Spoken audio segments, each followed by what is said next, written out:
In this tutorial, we will show you how to create a lookup table in Excel. When you're working with large amounts of data and want to find a specific row, you can use the lookup function. First of all, give your data a name. Click anywhere on the data and press Ctrl-A. Now go to the name bar and give it a name. In this video, we have named it Data. In the video, we will start typing the function in cell B8. Write is equals to VLOOKUP bracket open A8, comma, data, comma, 2, comma, false bracket close. We have written A8 because that's the code by which we will look up the data. Data has been entered in the function because that is the name of our data range. 2 is inserted for the second column, availability.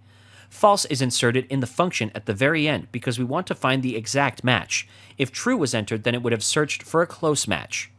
Similarly, for total, the same function was used. However, instead of writing 2 in the function, we have written 6 because total is in the 6th column. Now when you change the code in cell A8, the results of availability and total will be reworked accordingly.